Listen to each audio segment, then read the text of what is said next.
যে টপিকটা রেখেছিলাম আপনাদের সামনে নাদ গজল, নাদ গজলের পূর্বে মনে আছে? বলেন একটু ভাই, একটু বলেন যারা শুনছেন, যারা বলছেন। আচ্ছা, মাশাআল্লাহ, আল্লাহ আপনাকে তারাক্কি দান করুক, আরো দিক মেধাবী দিক বা সবাইকে দিক আমি দোয়া করছি। এই যে টপিক মনে রাখাটা, যাক মোবাইল না বলে মোনাজারা বলেছেন, ঠিক আছে। মোনাজারাটা কিতাব নিয়ে দর্শন হয়, মোবাইল না দেখে হয়। চ্যালেঞ্জ আল্লাহ পাকের কাছে সত্য মিথ্যার প্রমাণ। তো যাক, মনে তো রেখেছে। ভাষা দেখেন, ছেলে যদি বলতে না পারে পানির জায়গায় মানি বলে, বড়রা বুঝতে পারে না। কি গো বলে না, পানির জায়গায় মানি বলে, হ্যাঁ বুঝতে পারিনি দেবো না বললে হবে? ও মানি চেয়েছে মানে পানি, তাই না? তো আমার ভাই আরবিতে যেটা সাধারণ শুনে মোনাজারা মোনাজারা, কিন্তু ওটা মোবাইলের জায়গায় মোনাজারা, কিন্তু মনের টপিকটা কি আছে? জি, মনে রেখেছে, মাশাআল্লাহ। আচ্ছা, যাই হোক, আমি যে কথাটা ছিলাম আপনাদের বলতেছিলাম ভাইজান, শুনেন মনোযোগ সহকারে, যে আল্লাহর নবী মোমেন পুরুষদের বাবা আছে না নয়? কোনটা বলেছিল? মনে আছে তো বলুন। কোন পুরুষদের, মোমেন পুরুষদের কারোরই পিতা নয়, তাই না? কিন্তু নবীর বিবিগণ ওই পুরুষদের মা।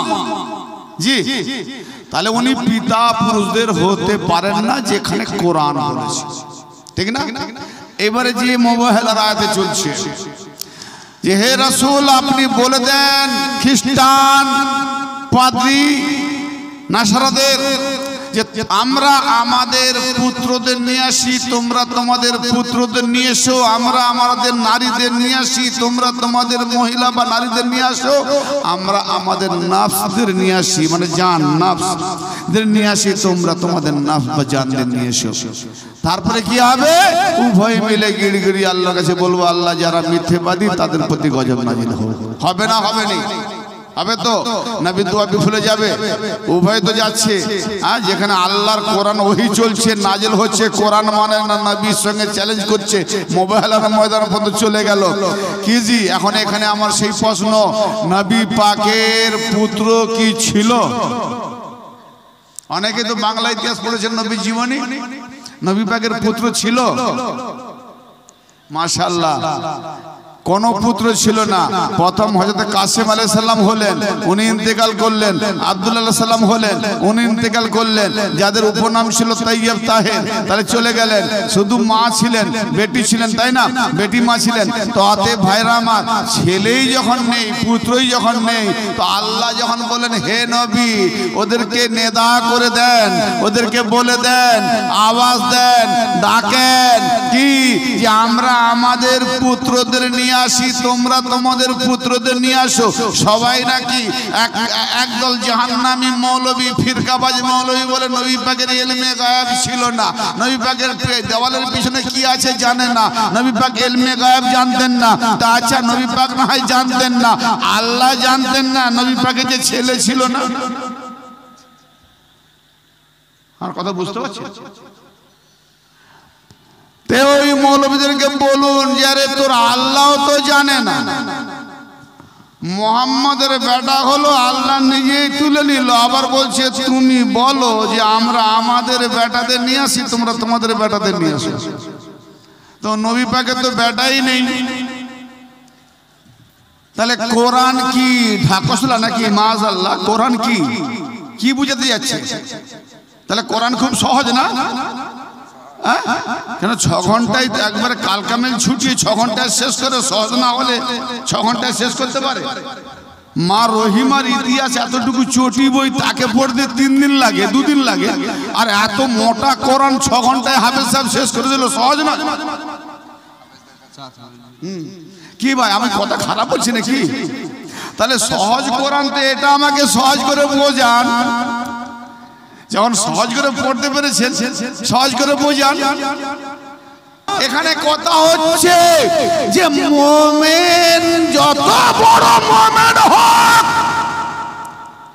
যত বড় ঈমানদার হোক, যত বড় সাহাবী হোক, তারও বাবা মোহাম্মদ নয় কোরআন মোতাবেক, ঠিক না বেঠিক? ঠিক। কিন্তু আমার নবী মুবাহলার ময়দানে বেটাদের নিয়ে যাই, তো বেটা হিসাবে কাকে নিলেন? হাসান হোসেন আলাইহিস সালামকে। জোরে বলো সুবহানাল্লাহ। তাহলে মুহাম্মাদের বেটা কোন সাহাবা হতে পারে না, মুহাম্মাদের বেটা হাসান হোসেন হয়েছে। সুবহানাল্লাহ সুবহানাল্লাহ। তো মুহাম্মাদের বেটার সঙ্গে সাহাবার তুলনা হয় কখনো না। আপনি এক পীরের মুরিদ, যদি সেই পীরের বেটা যত বড় মূর্খ, আপনি তাকে তুচ্ছ জ্ঞান করবেন না পীরের বেটা বলে তাজিম করবেন? কোনটা তাজিম করবেন? যেহেতু পীরের খুন আছে, ঠিক না বেটি? কিন্তু পীরের খুন আছে ভাই, অন্তত এটা তো হালালি রক্ত বলে, তাই না? হালালি রক্ত বলে।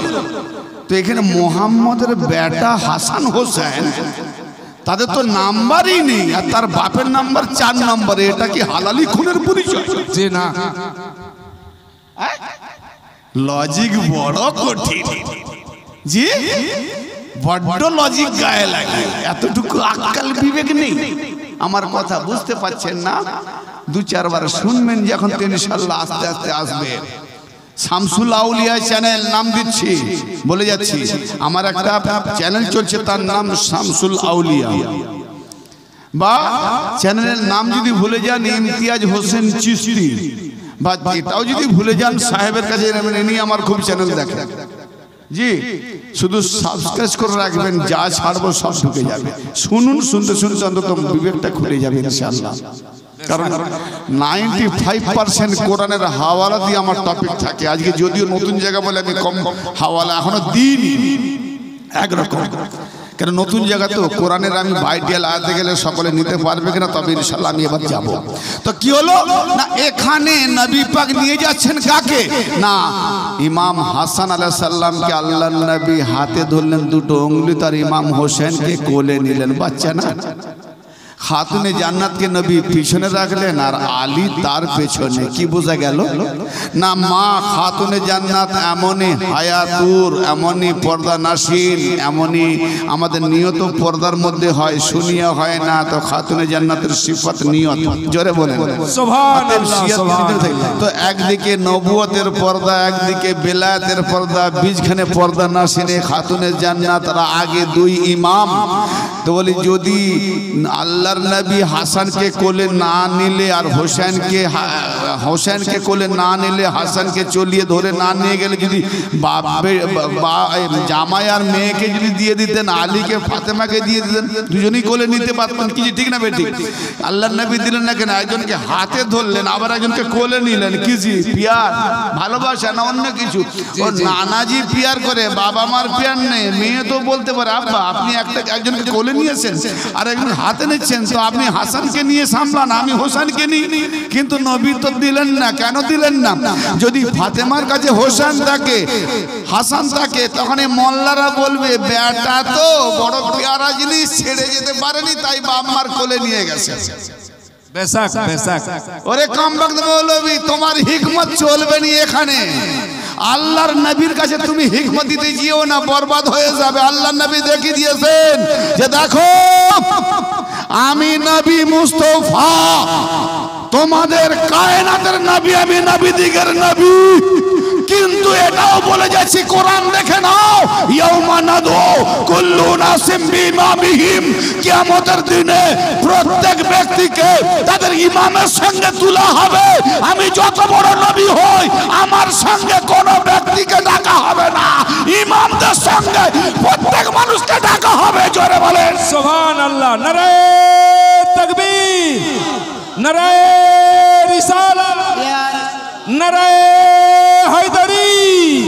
তা আমি দেখিয়ে দিয়ে যাচ্ছি, আমি নবুয়ত প্রাপ্ত খাতেমুন নবী, সৈয়দুল মুরসালিন, আকায়ে নামদার, মাদানিয়া তাজদার, নবী দিগের নবী, সুলতানুল আম্বিয়া, সুলতানুল মুরসালিন হলেও কিয়ামতের দিনে নবীদের সঙ্গে ডাকা হবে এ কথা কোরআনে নেই, ইমামদের সঙ্গে ডাকা হবে কোরআনে আছে। তাই ইমাম আমার পরে তোমরা ইমাম ছাড়বে না। ইমামকে ধরো, যারা ইমামের হবে তারা হবে সাহাবী, যারা ইমামকে ছেড়ে দেবে তারা যত বড় হোক না সাহাবী জাহান্নামের খারাপি। বেশক বেশক জাহান্নামের খারাপি। এক কামরাত মৌলবী কোথা থেকে ফতোয়া দিচ্ছ? সাহাবী হলেই সব পার হয়ে যাবে নাকি? সাহাবী হতে গেলে নবীর খুন আওলাদ যে আছে তারও কদম তলে আসতে হবে, ঠিক না বেঠে? বেশক জি, নামাজে নবী আর আলে নবীর উপরে দরুদ না বলে নামাজ যদি না হয় তো নামাজের বাইরে ইমামের নবীর পরে ইমামদের যদি গোলামি না করলেন তো আপনার সারা জীবন নামাজ ইমান আমল সব বরবাদ হয়ে যাবে, জানেন না? আজাজিল আল্লাহকে মানে এবং কিয়ামত পর্যন্ত বেঁচে থাকার জন্য হায়াতও নিয়ে নিয়েছে, তার মানে আজাজিল কিয়ামতের উপরে বিশ্বাস আছে, ঠিক না বেঠিক? আল্লাহর উপরে ঈমান, আজাজিলের আল্লাহর উপরে ঈমান, বলেনি যে আমি আল্লাহ তোমায় মানি না। আজাজিলের ঈমান আল্লাহর উপরে, কিয়ামতের উপরে ঈমান রাখেনি তার জামানা ইমামের উপরে, আদমের উপরে। কেন আদমকে মানলো না? ঈমান মানে মেনে নেওয়া, অতএব আদমকে না মানার জন্য আজাজিলের আমল যেমন সব বরবাদ।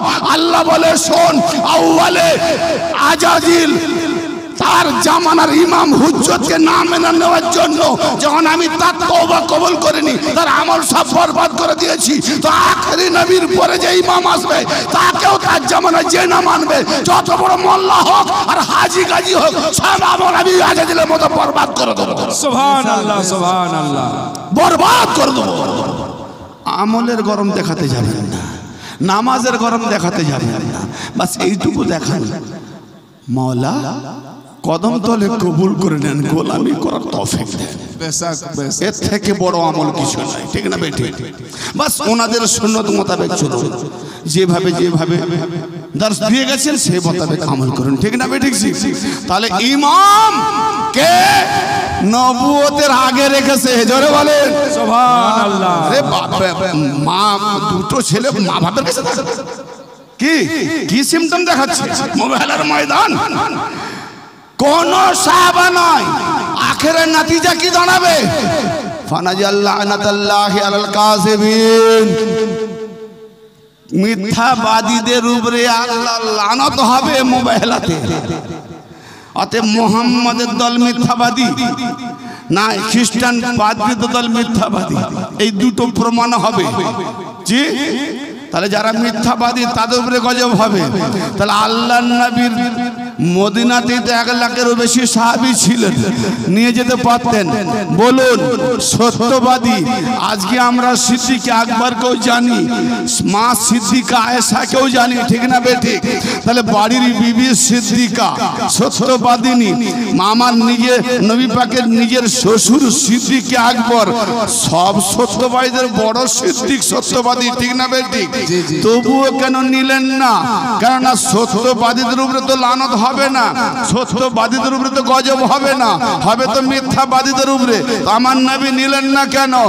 জীবনে যদি কেউ একটা মিথ্যা কথা বলেছে মুবাহালার ময়দানে গজব আসবে। অতএব কোন সাহাবীকে নবী নিলেন না যুদ্ধের ময়দানে না যাওয়ার জন্য। মুনাফিক কোরআন বলেছে, কিন্তু এখানে তো সঙ্গে যাওয়ার দরকার ছিল, নিজের হুজুম দেখানো দরকার ছিল, নিজের সংগঠন দেখানো দরকার ছিল, কত ঈমানওয়ালা দল দেখানো দরকার ছিল। আপনার মজলিসে 2-5 লোক হলে আমরা বলি বিশাল লোক হয়েছে, দেখানো দরকার ছিল। সবাই চায় যে আমার মজলিসে লোক হোক, আমাদের জলসাতে লোক হোক, ঠিক না বেঠিক? আমার নবী তার নিজের জলসায় লোক দেখালেন না কেন? সব সাহাবী তো কাপড় ইস্ত্রিতে রেডি ছিল, যুদ্ধের ময়দানে ভয়ে পালালেও এখানে নবীর সঙ্গে থাকবো, নবীর উপরে যখন গজব আসবে আমরাও বেঁচে যাবো, এটাই তো ছিল। কিন্তু নবী নিলেন না, বলে শোনো তোমরা যাওয়ার জন্য প্রস্তুতি নিচ্ছ তো জেনে রাখো, জন্ম থেকে কবরের লাহাদ পর্যন্ত জীবনে যে একটাও মিথ্যা কথা বলেনি সে রেহাই পাবে, আর যদি মিথ্যা কথা বলে থাকে তো গজবে ধ্বংস হবে। এবার কে যাবে? এগিয়ে আসো, সব পিছিয়ে গেছে, সব পিছিয়ে গেছে। নবী নিয়ে যাচ্ছেন, কাকে নিয়ে যাচ্ছেন? জীবনে কোনদিন মিথ্যা বলেননি। কেন বলবে? আল্লাহ যাদেরকে পাক করে দিয়েছে। আরে পানি আজকে ভালো, কালকে খারাপ হয়ে যেতে পারে, আজকে পানি ভালো আছে। উজু যায়, গোসল যায়। কাল যদি একটা খাসিয়াত নষ্ট হয়ে যায়, স্বাদ পাল্টে যায়, রং পাল্টে যায়, বা রং কি বলে দুর্গন্ধ আসে, কোনো একটা সিমটম চলে গেলে তখন না যায়, উজু চলবে না, গোসল হবে না। তাহলে পানি পাক হলো না পাক হতে পারে। আল্লাহ পাক আলমে আরবা থেকে পাক পাঞ্জেতান আলমে আরবা আইম্মায়ে তাহরিনকে পাক করে দিয়েছে, আর কিয়ামত পর্যন্ত আল্লাহ পাক রাখার জিম্মা নিয়েছে। জোরে বলে সুবহানাল্লাহ, সুবহানাল্লাহ। পাক রাখার আল্লাহ জিম্মা নিয়েছে, কোনো ফেরেশতাকে দেয়নি। আর শয়তান বলেছে আল্লাহ সবাইকে গুমরাহ করব, কিন্তু তুমি যাদেরকে বেছে নিয়েছো তাদের ব্যতীত। তার মানে শয়তান তো নাপাক, ওখানে যেতেই পারবে না। জি জি। অতএব যেখানে যেতে পারবে না শয়তান, পাক জায়গায় পাঞ্জেতানের কাছে যেতে পারবে না, বোঝা গেল না পাক শয়তান। আজকেও যারা পাক পাঞ্জেতানের উপরে দুশ্মনী করে এরাও হলো জাহেরি শয়তান। বেশক বেশক। যত ইউজি করুক না পাক যাবে না, আল্লাহ জিম্মা নিয়েছে। তাহলে এখানে আহলে বাইত থেকে যারা দূরে এরাও না পাক, যত উজু গোসল করু না পাকি রয়ে গেছে। জি ভাই আমার, বেটা নবী কারুরই বাপ নয়, কিন্তু এদিকে দেখতে পেলাম যে মোবাইলের ময়দানে নবী কারুর না কারুর বাপ আছে। জোরে বলে সুবহানাল্লাহ। কাদের বাপ? ইমাম হোসেন হাসান হুসাইনের বাবা। এখানে আবার মোল্লা ফিরকা ঘুরাতে পারে। কোরআনে বলছে কোন পুরুষের বাবা নয়। তো হাসান হোসেন কি তখন মরদ ছিল? পুরুষ ছিল, বাচ্চা ছিল। তো ছোট ছোট ভাই বাচ্চাদেরকে আমরাও বলি বাবা, বাচ্চা, ছেলে, এরকম বলি। তো বাচ্চাদের তো বাপ নেই, কথা কোরআনে বলেনি। পুরুষদের বাপ নয়। তো হাসান হোসেন তখন পুরুষ ছিলেন না, বাচ্চা ছিলেন। কমবক্ত মৌলবী বলে কি আলীর বয়স কম বলে খেলাফত দেওয়া হয়নি।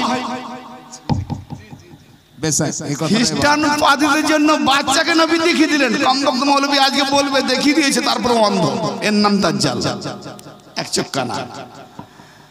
টপিক ছেড়তে গেলে বেড়ে যায়। জি, আমার বিরুদ্ধে একটা কমবক্ত মৌলবী বলেছে আমার টপিক শুনে, বলে আলী আলী করে, আলীকে কেন 4 নম্বরে আনা হলো? আলীকে এই জন্য আনা হলো, আলী তখন বাচ্চা ছিল, বয়স কম ছিল, তাই বুজুর্গদেরকে দেওয়া হয়েছে। জি, তো যদি এত বুজুর্গ সাহসী ছিল, জিহাদের ময়দানে 40 দিন যায়, আর খ্রিস্টানদের ইহুদিদের ভয়ে পালিয়ে আসে কেন? আর আখেরে আল্লাহ নিয়ে বলছেন কাল এমন একজন মরদকে ঝান্ডা দেবো যাকে আল্লাহ ফাতা দেবে, আল্লাহ তাকে ভালোবাসে, রাসূল তাকে ভালোবাসে, ও আর সেও আল্লাহ রসুলকে ভালোবাসে। জোরে বলে। দেখা গেল পরদিন কে না মওলা মুশকিল কোষা, সেখান থেকে মওলা মুশকিল কোষা নাম হলো। জোরে বলেন সুবহানাল্লাহ, সুবহানাল্লাহ। খায়বার যুদ্ধে প্রত্যেকটা যুদ্ধে আলী না গেলে বিজয় হয় না। তো যেখানে আলী না গেলে যুদ্ধ হয় না, ওখানে বাচ্চা ছিল না, তোমার এই খেলাফতের জায়গায় বাচ্চা হয়ে গেল। ওয়াও। আবার সাহাবারাই বলছেন যে সব থেকে পৃথিবীর ফয়সালাকারী হলেন বেহতরিন আলী। এর আওয়াজ বহু জায়গায় আছে। তাহলে আমি বাদশা হলে আমাকে ফয়সালা তো শিখতে হয়। ফয়সালা যদি বেহতরিন লোক থাকে আমি কেন হতে যাব? হ্যাঁ, লজিক কি বলে? আল্লাহ আকবার। আপনাদের মাথায় অত ঢুকবে না, একটু আহলে বাদের প্রেমিক হয়ে যান, আস্তে আস্তে করে আমার টপিক আরো মধুর মতো লাগবে। কিন্তু 2-4 যদি থাকে তাদের মাথায় ঢুকছে, আমি লক্ষ্য করছি, পড়ে নিচ্ছি চেহারা, তারা ঠিক বুঝে যাচ্ছে যারা আহলে বাদের প্রেমিক আছে। জি, हम আহলে বাদকে জান, আহলে বাদ के लिए जान भी देने के लिए तैयार हूं। আমি যেভাবে বলি আমি মনে করি যে কোনো মুহূর্তে আমার উপরে বম পড়তে পারে। আমার পাশে যারা থাকবে তারা একটু ভেবে বসবেন, ভেবে বসবেন বম ইমতিয়াজের উপরে পড়লে আপনারা ছাড় যাবেন, ছিটে ফটো লাগবে নাকি? কারণ দুশ্মন বেশি আমাদের। তবে মালিক মওলা আলী পাকের সাদকা আছে, আহলে বাদের সাদকা আছে, আমার পীর মুর্শিদের নজর আছে। আল্লাহর হাত যেখানে আছে সেখানে কত বগদাদে কত বম পড়লো, আলুর মতো গড়িয়ে গেল, আর কত মসজিদ ধ্বংস হয়ে গেল, মাদ্রাসা ধ্বংস হয়ে গেল, গস পাকের মাজার কিছু হয়নি। সুবহানাল্লাহ, সুবহানাল্লাহ। জি, বম ব্লাস্টে, আতঙ্কবাদীদের বম ব্লাস্টে, যুদ্ধের বম ব্লাস্টে, আমেরিকার বম ব্লাস্টিংয়ে কত মানুষ মারা গেল, মসজিদ শহীদ হলো, মাদ্রাসা ভেঙে গেল, গুড়িয়ে গেল, তাবাহ হলো। একটা নজির দেখান যে কোনো আল্লাহর ওলির মাজার ভেঙেছে? আল্লাহর ঘর আল্লাহ বাঁচাতে পারেনি, নবীর ঘর নবী বাঁচাতে পারেনি, ওলির কবর তিনি বাঁচিয়ে দিয়েছেন। সুবহানাল্লাহ, সুবহানাল্লাহ। তার মানে আমি বলতে চাচ্ছি না, বুঝা গেল আল্লাহ কোথায় না, যেখানে ওলি আছে সেখানে আল্লাহ ছিল। মসজিদ বাঁচবে কেন? যেখানে ওলি সেখানে নবী আছে, মাদ্রাসা বাঁচবে কি করে? অতএব ওলি ধরে নেন তো নবীও পেয়ে যাবেন, আল্লাহ পেয়ে যাবেন। যদি ওলি বাদ দিয়ে যতই মাদ্রাসা মসজিদ ধরেন ব্লাস্ট হয়ে যাবে।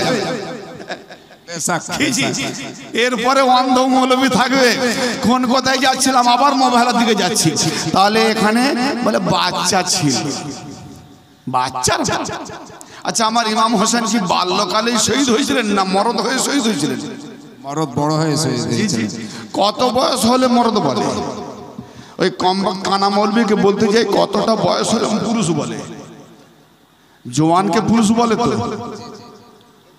21 প্লাস 22 হয়ে গেলে আমার ইমাম হোসেন 58 বছরের শহীদ হয়েছেন বলেন মরদ হয়ে শহীদ হয়েছেন নাকি হ্যাঁ হিজড়া বোঝে মরদের খবর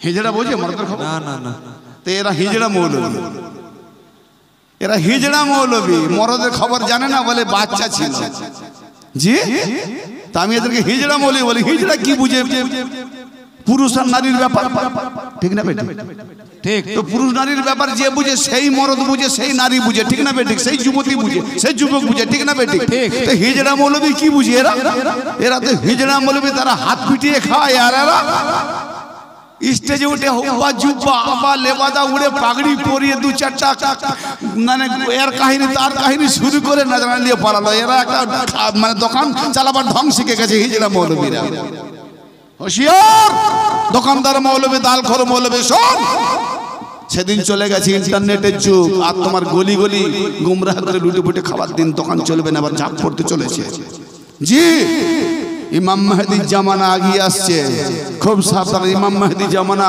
আগিয়ে আসার পূর্বে রাস্তা ক্লিয়ার করতে হয় কেন সাহেব বড় বড় নেতা এলে তার কর্মচারী অনেক থাকে রাস্তা ক্লিয়ার করে না জি তা আমাদের মহান নেতা ইমাম সাহেব আছেন ইমাম মেহেদি আলাইহিস সালাম তো আমরা গোলামি হিসাবে একটু মানুষের ধলাই দিয়ে রাস্তা ক্লিয়ার করছি যারা আসার এসে যাও যারা যাওয়ার চলে যাও বাছাই হয়ে যাক জি হ্যাঁ তো ইমাম মেহেদি আসছেন খুব তাড়াতাড়ি আর ভয় নাই এখানেই পরিচয় হবে কে জাহান্নামের কুত্তা হবে আর কে জান্নাতের বাসিন্দা হবে ঠিক আছে তো আমার নবী বাপ হলেন তাহলে মৌলবী সাহেব মোমেনদের নবী বাবা নন তাহলে ইমামদের বাবা জোরে বলেন আল্লাহ সুবহানাল্লাহ তাহলে যেখানে তার ওয়ারিস আছে যদি কেউ বলে নবীর ওয়ারিস ছিল নি আমরা বসে গেছি তো নবীর ওয়ারিস না থাকলে যদি বসে যাও তো এই কোরআনে কি বলছে কোরআন কি বলছে হাসান হোসেন নবীর বেটা তো কোরআন কি বলছে যে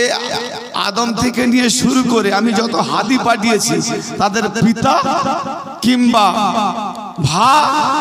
ভাই কিংবা পুত্র এছাড়া আদার্স আউট কাউকে হাদি বানায়নি তাহলে যদি পূর্ব থেকে কোরআনী উসুল সুন্নাতে রাসূলুল্লাহ সুন্নাতুল্লাহে তাবদিলা আল্লাহর সুন্নতের যখন কোনো পরিবর্তন নাই তো আমার মুহাম্মাদের বেলায় কেন পরিবর্তন হবে যদি হয় তাহলে গুমরা হবে ঠিক না বে ঠিক আমাকে জবাব দেন কোরআন দিয়ে লজিক দিয়ে সুন্নতের যদি পরিবর্তন না হয় আল্লাহর নিয়ম শুরু থেকে একরকম আজকে একরকম হয় নাকি জি অতএব সেখানে যেমন এখানেও তেমন সব থাকবে কেন ইনি আখেরি নবী এনার সুন্নাত আরো বলবৎ বজায় দেখি দিয়ে যাবেন তো যদি পিতা হাদি হন কিংবা ভ্রাতা হাদি হন কিংবা ছেলে হাদি হবে তো আমার মুহাম্মাদের ছেলে নেই দেখি দিবে তাই হাদি হয়েছে আমার মুহাম্মাদের ভাই ছিল না দেখি দিয়েছে কিন্তু কোরআন কি বলছে যে ইমাম হাসান হোসেন হলো মুহাম্মাদের ছেলে ওয়ারিস আর আলী হলো মুহাম্মাদের নাফস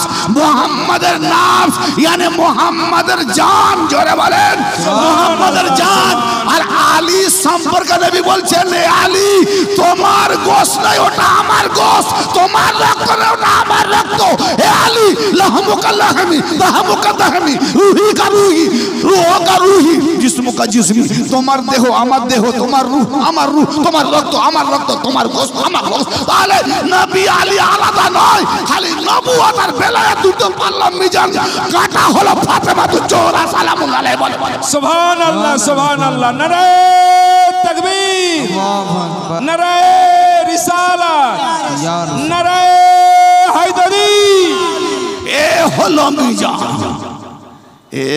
মিজান পাঞ্জেতানি মিজান আলাদা এই লোহার পাল্লা নিয়ে যাবে লোহার পাল্লা দাঁড়ি এতে ওজন হবে ওই পাক পায়তানি মিজানে ওজন হবে কে কতটা মহব্বত করেছে আর কে কতটা এড়িয়ে কামবাক মিজান দেখাচ্ছে মিজানে ওজন হবে দাঁড়ি পাল্লা ওজন হবে দাঁড়ি পাল্লাই বোঝে না কামবাক তুমি সবজি ব্যবসা ওই ভেবেছো ওই দাঁড়ি ছিঁড়ে চলে যাবে পাঞ্জেতানি পাল্লাতে ওজন হবে। কে কতটা মাননেওয়ালা আছে আর কে কতটা দুশ্মনী করনেওয়ালা আছে। পাঞ্জেতানি ওলিওয়ালা হয়ে যাও, পাঞ্জেতান মাননেওয়ালা ওলি যারা আছে ধরে নাও বেঁচে যাবে। জি আরেকটা নকতা দিই। আচ্ছা, মোল্লা শ্রেষ্ঠ না খ্রিস্টান শ্রেষ্ঠ? হ্যাঁ না বলেন না। খ্রিস্টান একটা দিকে বলেছেন, বুঝে নিছি কি বলবেন, সামনে বসলে ভালো। কেন বলেছে তারা?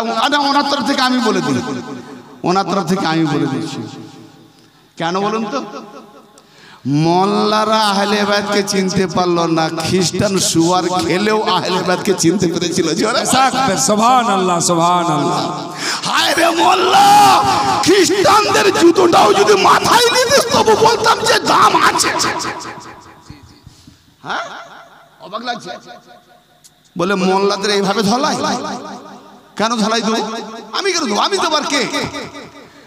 তুমি নবীর তাওহীন করবে, আহলে বায়তের তাওহীন করবে, খাতুনে জান্নাতের তাওহীন করবে, মাওলা আলী পাকের তাওহীন করবে, ইমামগণের তাওহীন করবে, আওলাদে রাসূলের তাওহীন করবে, ফের তাদের নামে দরুদ পড়বে। এই জিদি নামাজি ওমর বিন সাদ সিনানকে বলছে, ওরে কতক্ষণ বসে থাকবি ইমাম হোসেনের বুকের উপরে? তাড়াতাড়ি জবাই কর, ভয়ে তো যাচ্ছে না, পাছে যদি আবার ইমাম হোসেন উঠে যায়। তাড়াতাড়ি জবাই কর, ইমাম হোসেনের গলায় ছুরি চালা। কি কেন না দেখতে পাচ্ছিস না আসরের সূর্য সমাপ্ত হয়ে মগরিব হতে চলেছে, সূর্য ডুবতে চলেছে। দেখ তাড়াতাড়ি জবাই কর, এখন আসরের নামাজ পড়া হয়নি, সূর্য আছে, আসরের যে অক্ত কিছু আছে, তাড়াতাড়ি জবাই কর যাতে আমরা আসরের নামাজটা কাজা না হয়, নামাজটা আদায় করি। হায় রে কি ঢঙ্গের নামাজি! বলুন, নামাজিকে থাপ্পড় মারা উচিত না ফুল দেওয়া উচিত? আওলাদে রসুলকে জবাই করতে বলছি, তাও আর ইমাম হোসেন। তাড়াতাড়ি ইমাম হোসেনের গলায় ছুরি চালা, খঞ্জর চালা, দেরি করিস না সিনান। কে? ওমর বিন সাদ বলছে, বিশেষ বিশেষ সাহাবীর বেটা ওমর, সাদ বিন ওয়াকাস। যে সাদ আল্লাহর নবীর সঙ্গে যুদ্ধ করতে এসে কাফেরদের বিরুদ্ধে প্রথম তীর নিক্ষেপ করেছিল, ওই সাহাবীর বেটায়ে ওমর এসে ইমাম হোসেনের দিকে প্রথম তীর নিক্ষেপ করলো। জি ওহো, বাপ আর বেটা কত ডিফারেন্স! জি তো আজকে মোল্লা মৌলবী তারা ডিফারেন্স, এরা ডিফারেন্স নাই। এই ভেবে নেবেন যে টুপি জুব্বার আউযুবিল্লাহ বিসমিল্লাহ বা কিছু ফাতোয়া আড়ি দিলে বড় হয়ে গেল। না না না, ঈমান লুটতে গেলে মৌলবী হয়ে আসতে হয়। কি জি না, বুঝতে পারলেন? ঈমান দাজ্জাল, যখন দাজ্জাল মানে ধোঁকাবাজ, প্রতারক, আপনাকে নকল পুলিশের পোশাক পরে ভোরের বেলা যদি ডাকে করেন, ভাই ডোন্ট মাইন্ড, কেউ করিম ভাই থাকলে মনে করবেন না যে আমি তাকে বলছি। এক্সাম্পল, করিম আসো, এ তো জানে না কে ডাকছে রে, কে ডাকছে। পুলিশ জেনে গেছে, মানে এরা তো জেনে গেছে ঘরে আছে, মালটা কোথাও যায়নি। বেরিয়ে আসো, তোমার নামে অরেন আছে। আমি কোথায় কি করেছি? আমি কিছুই করি না। চুক্তি যে কিছু করে না শুধু হতভম্ব হবে, আমার নামে অরেন। স্যার আমি কিছু করি না। দেখো তো পুলিশ নকল স্টার সব লাগিয়ে দিয়েছি, দু তিনটে করে। স্যার কোন থানা? আপনাদের থানার নাম কি আমি জানি না। সাগরদিঘি থানা থেকে। হ্যাঁ আপনাদের তো কোনো দেখিনি, অনেকবার গেছি। আরে নতুন স্টাফ এসেছে, হতে পারে স্টাফ চেঞ্জ। কি হয়েছে স্যার? এই চলো খানায়, তোমার নামে ওয়ারেন্ট এসছে ভাই, কোর্ট থেকে অ্যারেস্ট করতে হবে, আমাদের দায়িত্ব, কিছু করার নেই, চলো। আরে কিছু করে নি, কি করেছে আমরা কি জানো, যা হবে এ বেচারা নিরুপায় হয়ে যাচ্ছে। স্যার আমি কিছু করিনি স্যার, আমি গরিব মানুষ। আপু স্যার, স্যার কে কি করছেন আমি কিচ্ছু জানি না। স্যার কোথা থেকে যাওয়ার, চল থানায় চল না। একজন বলছে বাঁচবি যদি তো ৫,০০০ টাকা দিয়ে দে না, আমরা গিয়ে বলে দেবো যে পাইনি, কোথায় বাড়িতে নেই। তারপর তুই অন্য জায়গায় গিয়ে থানায় গিয়ে যোগাযোগ করবি কিংবা কাউকে দিয়ে জেনে নিবি কবে কি আছে। ওই স্যার 5,000 টাকা তো আমার কাছে নেই, তো ঘরে আছে। বলতে হবে এক কাজ কর, চল চল ঘরে চল। ঘরে বলতো ডাক্তার বিবিকে ডাকলো, এই 5,000 টাকা নিয়ে এলো। 5,000 টাকা নিল, এই ঘরে ঢুকে কালকে অন্য জায়গায় চলে যাবি কিংবা লোক দিয়ে পাঠাবি থানাতে। গিয়ে দেখে বলে না আমরা তো কিছুই জানি না, ওর নামে কোনো কেস নেই, আমরা তো কোনো পুলিশ পাঠাইনি। তো এ তো পুলিশ নয়, এ তো থানা নয়, এ তো নিজেরা পুলিশ হয়েছে, থানার নাম দিয়ে দিয়েছে। কি তাহলে ধোকায় পড়ে অতক্ষণ ওকে পুলিশ মনে করলো, সাগর দিকে থানার স্টাফ মনে করলো, তাই না? তো ধোকায় পড়ে আপনি মৌলবীকে ভাবলেন আমার হাদি, আমার বড় হিতাকাঙ্ক্ষী, এ বড় মৌলানা, এ বড় মুফতি, কিন্তু প্রকৃত দাজ্জাল। প্রকৃত দাজ্জাল কোরআন ও হাদিসের ফর্মুলা শুনিয়ে এটা ওটা শুনিয়ে ঈমানটা লুটে নিচ্ছে। আর ঈমান লুটার কাজ হচ্ছে দাজ্জালের দায়িত্ব, দাজ্জালের ডিউটি। তো দাজ্জাল যে আসবে মৌলবী রূপে আসবে গো, প্যান্ট শার্ট পরে আসবে নি। মৌলবী রূপে না এলে, পাগড়ি পরে না এলে বলে আপনিও তো মৌলবী, তো আমি আলীওয়ালা, আমার সঙ্গে কারোর সঙ্গে পটেক না। দেখুন, এক ফিরকা জান্নাতি, 72 ফিরকা জাহান্নামী, মিলিয়ে দেখেন না আমি একা, আর আমার সঙ্গে আমার দলে কজন পাবেন আর অন্যদিকে কজন পাবেন, এটাও তো মিলিয়ে নেন। জি